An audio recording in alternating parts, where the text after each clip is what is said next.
কথা বলেন না কেন? দুনিয়া কারে থাকতে দিছে বেটা? সাদ্দাত কই? নমরুদ কই?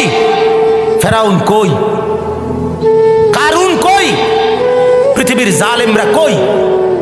সম্পদের লুভিরা কই? দুনিয়াদাররা কই? বলো মিয়া, বলো কই? কেউ টিকছে দুনিয়া? কেউ টিকছে? আমরা কিতাবে পড়ছি ভারতের দিল্লির এক বাদশাহ ছিল শের শাহ।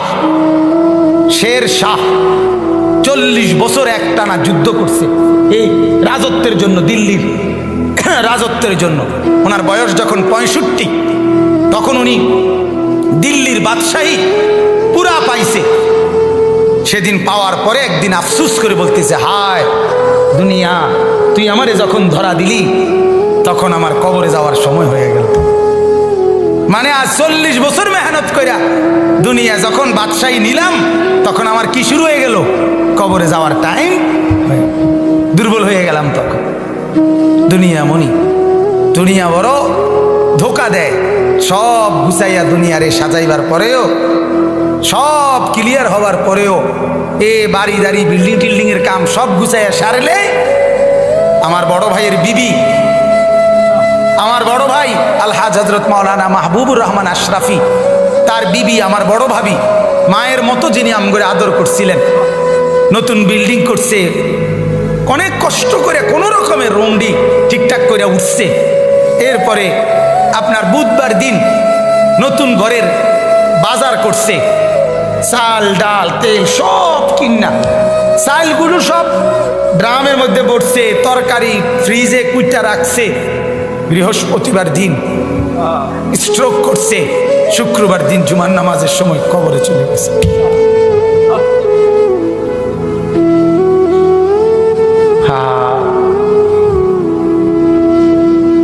আগামীর পৃথিবী, আগামীর সামনে দাজ্জাল বাজান, আগামীর সামনে দাজ্জাল। দাজ্জাল দেখা যায়, দাজ্জাল দেখা যায়, কিয়ামত দেখা যায়। ইকতারাবা লিন্নাসে হিসাবুহুম, আল্লাহ বলে হিসাবের সময় কাছায় গেছে বান্দা। ইকতারাবাতিস সাআ, আল্লাহ বলে কিয়ামত ঘনায় গেছে বান্দা। আরে যিনি বানানেওয়ালা তিনি বলতেছে, ও আমার বান্দা, আমি না বলছি এই নবী শেষ নবী, এই কিতাব শেষ কিতাব, এই দিন শেষ ধর্ম, আর দিতাম না রে। এরপরে তো আমার সংসার আমি গুছাই এলামু, তাহলে কিসের অপেক্ষা করছেন? আল্লাহ যখন বলবে এই জাহান্নামী, আর কোনো কথা বলতে পারবি না, সাথে সাথে জাহান্নামের আযাবে, জাহান্নামীর গলার আওয়াজ, কথার শব্দ বন্ধ হয়ে যাবে। এরপরে আর কোনো শব্দ জাহান্নামী উচ্চারণ করতে পারবে না। আরো জঘন্য কথা আছে, তাফসীরে মারিফুল কোরআন লিখছে, এরপরে জাহান্নামী কুত্তার মতো ঘেউ ঘেউ করবে, কুকুরের মতো শুধু ঘেউ। বিশ্বাস করো, সেদিন কিয়ামতের দিন তোমাদের পুরা জিন্দেগির আমল ওজন হবে। এই কথাটা বান্দা আমি আবারও বলছি, এটা আল হক, এটা কিন্তু বাস্তবেই আসলেই সত্য কথা। এটা আসলেই কি সত্য। আমরা অনেক সময় বলি না হুজুররা, আসলে হুজুররা কয় যে আসলে যত কয় অত না, যত কয় অত না। এমন বুদ্ধিমান আছে না, কথা বলেন না। আরে বেটা, এই বর্তমান জীবনে দুনিয়ায় হুজুরের সব কথা ধরলে চলতে না। আরে ডাকায় তো, তাহলে তুই যদি চলতি নাই পারস, তাইলে তোর তো আল্লাহ তাআলা দুনিয়া ফাড়াইতো না। সব দৈরে আল্লাহর কথা চলতে পারবি দেখেই তো আল্লাহ তোমার দুনিয়া ফাড়াইছে, ঠিক কিনা বলেন না? আল্লাহ তো বলছে আমি বান্দার উপরে সাধ্যের অতিরিক্ত কিছুই চাপাইয়া দেই নাই, জুলুম আমি করতেই পারি না। আল্লাহ জুলুম করতে পারে? কথা বলেন না কেন? তো ইন্নাল্লাহা লা ইয়াযলিমু মিসকালা যাররা, আল্লাহ তাআলা এক যাররা পরিমাণও জুলুম করতে পারে না। তো তুমি এটা কি কইলা? তুমি এমনি কেমনে বললে? এই কারণে আল্লাহ তাআলা যেন এটা আবারও বলছে মায়া করে, আল্লাহ মহব্বত করে বলছে, বান্দা শোন, কথাটা ফালাই দিস না, কথাটারে উড়াইয়া দিও না। আরে রাহেন কি এর হিসাব কিতাব, এত কিছু ধরলে চলন যাইতো না। আহ, এত কিছু না ধইরা তুমি যেই চলাটা চলো রে, পুরা দৈরেও তো মানুষ এই চলাটাই চলো। কথা বোঝেন নাই? আল্লাহকে পুরা বাদ দিয়া, নামাজ রোজা বাদ দিয়া যা কামাই করো শেষ পর্যন্ত ভাত যে দূর খাও, যে বেড়া আল্লাহকে রাজি করে সেজদা করে ভাত খায় ওই বেড়াও এর দূরে খায়, মানে পেট বরণ পর্যন্ত। কথা বোঝেন নাই? আমি পেট বরণ পর্যন্ত খানা খায়। আর পেট ভরা এটা এমন একটা সুন্দর সিস্টেম আল্লাহ তাআলা বানাইছে, এটা ডাল দিয়ে খানা শুরু করলো কিছুক্ষণের মধ্যে পেটে জানায়া দেয় আল্লাহ একদোনা ভরে গেছে। গোস্ত দিয়ে খাইতে বইলো বেটা কিছুক্ষণ পরেই জানায়া দেয় দোস্ত আর লাগবে না, হাত দিয়ে লাও। আবু তালেবকে কি পরিমাণ চেষ্টা করছে বলেন, শেষ মুহূর্ত পর্যন্ত চোখের পানি ফেলে বলছে চাচা, চাচা কালেমা পড়েন চাচা। 38 বছর, 12 বছর থেকে নবীজির বয়স যখন 50 তখন আবু তালেব ইন্তেকাল করছে। 12 বছর বয়সে আব্দুল মুত্তালিব নবীজির দাদা নবীজিকে আবু তালেবের হাতে তুলে দিয়েছে, বলছে আমার এই নাতি মুহাম্মদ, তার বাবা নাই, তোমার হাতে তুলে দিয়ে গেলাম, তুমি মৃত্যু পর্যন্ত তারে আশ্রয় দিও, পাহারা দিও, তার অভিভাবক হিসাবে থাইকো। বাপে মানে দাদা, নবীজির দাদা বলে গেছিল। সেই 12 বছর বয়স থেকে 38 বছর একটানা মানে 50, নবীজির বয়স যখন 50 তখন আবু তালেব ইন্তেকাল করছে। 38টা বছর একটানা যে নবীজির পাশে ছিল, আল্লাহ নবী সাল্লাল্লাহু আলাইহি সাল্লামের কি পরিমাণ খেদমত করছে, এই লোক সেবা করছে, আশ্রয় দিছে, অভিভাবক হিসাবে পাহারাদারি দিছে, নজরদারি রাখছে। মক্কার কুরাইশরা চূড়ান্ত ভাবে রাসূলুল্লাহ সাল্লাল্লাহু আলাইহি সাল্লামকে চূড়ান্ত ভাবে কোনোদিন হত্যা করার সিদ্ধান্ত আবু তালেব থাকাকালীন নিতে পারে নাই। শুধু আবু তালেবের প্রভাব প্রতিপত্তির কারণে, আবু তালেব বড় নেতা ছিল এই কারণে, কিন্তু রাসূলুল্লাহ সাল্লাল্লাহু আলাইহি সাল্লাম সেই চাচার বিনিময়ে এই পরিমাণ চেষ্টা করছে যে চাচা আজ এতটা বছর আপনি আমার পাশে, আপনি কালেমাটা পড়েন চাচা। আবু তালেব বলছে না ভাতিজা, বংশের মুখে চুনকালি মাখতে পারুন না, বংশের কাছে বেইজ্জতি হব, সমাজের কাছে ঘৃণিত হয়ে যাব, আমার নেতৃত্ব থাকবে না, মৃত্যুর পরেও আমি স্মরণীয় নেতা হতে চাই,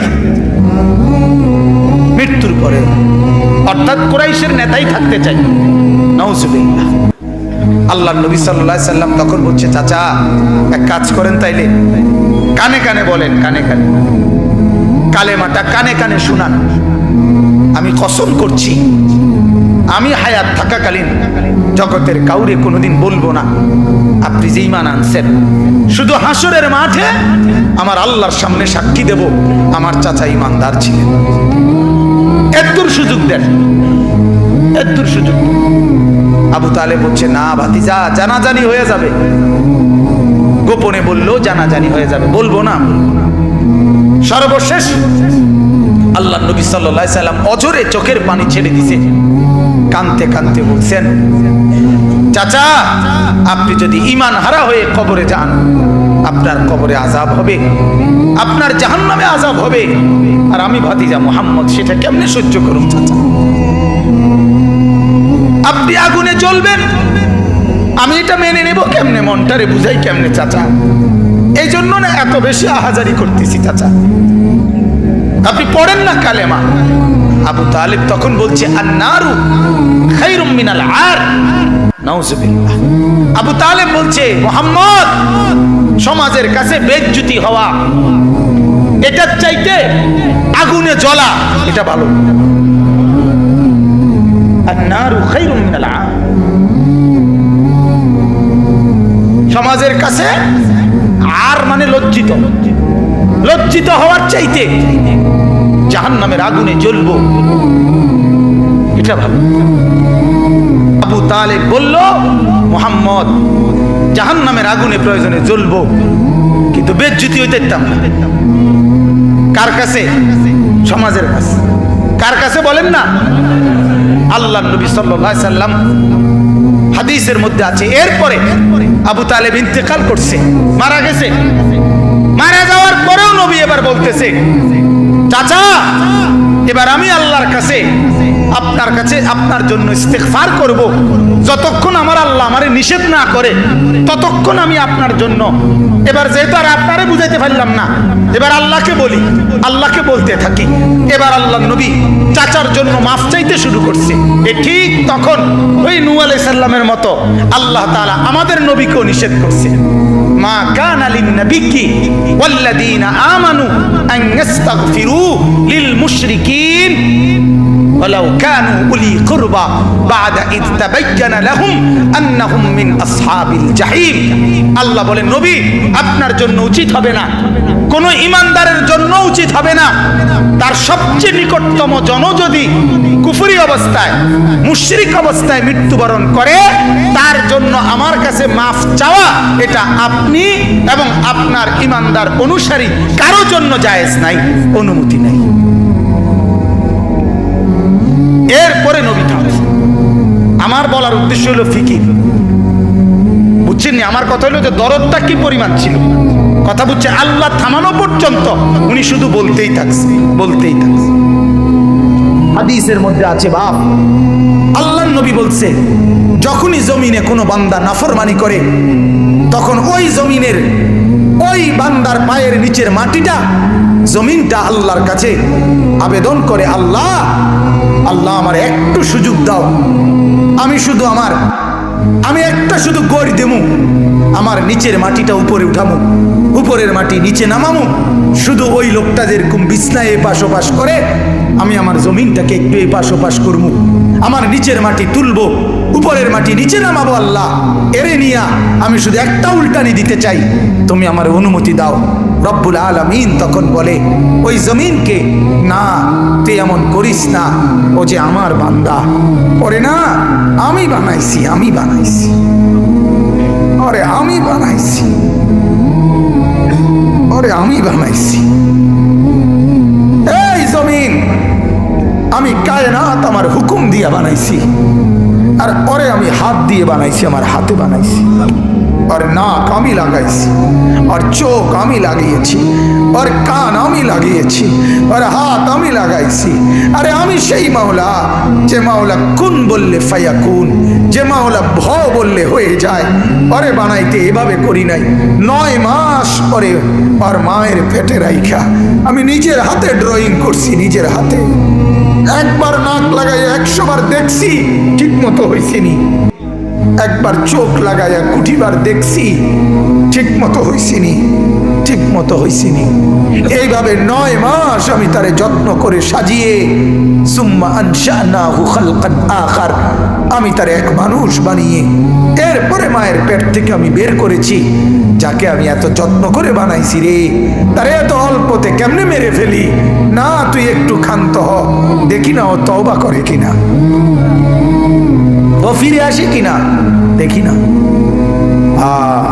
পাকিস্তানের হযরত মাওলানা সৈয়দ আব্দুল মজিদ নদীম সাহেব রহমতুল্লাহ আলাইহি বলতেন যে এক ভেগে যাওয়া সন্তান মাকে ত্যাগ করে, বাবাকে ত্যাগ করে যেই সন্তান চলে গেছিল, 4 বছর পরে 10 বছর পরে 10 বছর পরে সেই সন্তান যদি মার কাছে ফিরে আসে আর চোখের পানি ছেড়ে দিয়া বলে, মা মাফ করে দাও, আমি ভুল করে ফেলছি, সৈয়দ আব্দুল মজিদ নদীম সাহেব বলতেন যে ওই মা ওই সন্তানকে মাফ করতে যদ্দূর দেরি করবে, 90 বছরের ভেগে যাওয়া বান্দা আল্লাহর নাফরমানি করার পরেও 90 বছর পরে যদি একত্রে একদিন এক রাত গভীরে আল্লাহর কাছে চোখের পানি একবার ছেড়ে দেয়, আল্লাহ তাআলা ওই মার আগে রব্বুল আলামিন তাকে মাফ করে দিন।